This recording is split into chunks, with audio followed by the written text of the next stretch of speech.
বিশ্বের বিভিন্ন প্রান্তে চলমান যুদ্ধ ও ভূ রাজনৈতিক উত্তেজনার প্রভাবে ব্যাহত হচ্ছে পণ্য উৎপাদন ও আন্তর্জাতিক সরবরাহ ব্যবস্থা।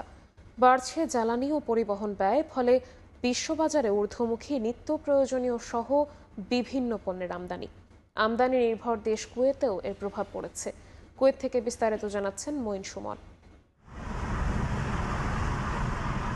যুদ্ধের ভয়াবহতা শুধু ধ্বংসস্তূপ আর প্রাণহানিতেই সীমাবদ্ধ নয়, এর দীর্ঘমেয়াদী প্রভাব পড়ে বিশ্ব অর্থনীতিতেও। যুদ্ধ ও সংঘাতের কারণে বিভিন্ন দেশে ব্যাহত হচ্ছে শিল্প কারখানার উৎপাদন, কুয়েতেও বাধাগ্রস্ত হচ্ছে আন্তর্জাতিক বাণিজ্য ও পণ্য সরবরাহ।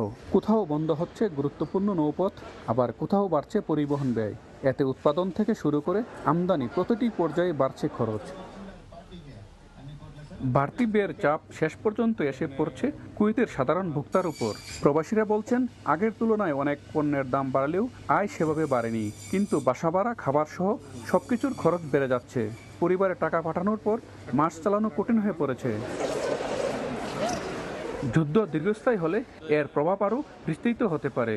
জ্বালানি ও কাঁচামালের দাম বাড়লে বেড়ে যায় উৎপাদন খরচ, একই সঙ্গে বাড়ে পরিবহন ও আমদানি ব্যয়। এর প্রভাব পড়ে পণ্যের চূড়ান্ত মূল্যে। এবারে সব কিছু বাড়ছে, বিশেষ করে চাউল, তার নিত্য প্রয়োজনীয় জিনিস, ডাউল, তুল, সব কিছু। কিছু বেশি অত্যাধিক, কিছু কম।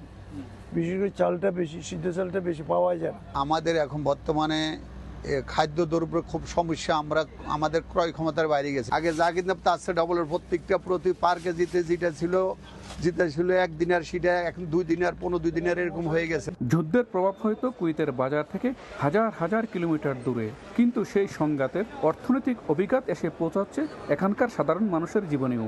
বাড়ছে পণ্যের দাম, বাড়ছে জীবনযাত্রার ব্যয়, আর সীমিত আয়ের প্রবাসীদের জন্য এই বাড়তি খরচ হয়ে উঠেছে নতুন এক চ্যালেঞ্জ। প্রবাসীদের প্রত্যাশা, বিশ্বজুড়ে চলমান যুদ্ধ ও সংঘাত দ্রুত বন্ধ হবে, আন্তর্জাতিক বাজারে ফিরে আসবে স্থিতিশীলতা, কমবে পণ্য আমদানি ও পরিবহনের ব্যয়। কুয়েত থেকে মঈন সুমন, সময় সংবাদ।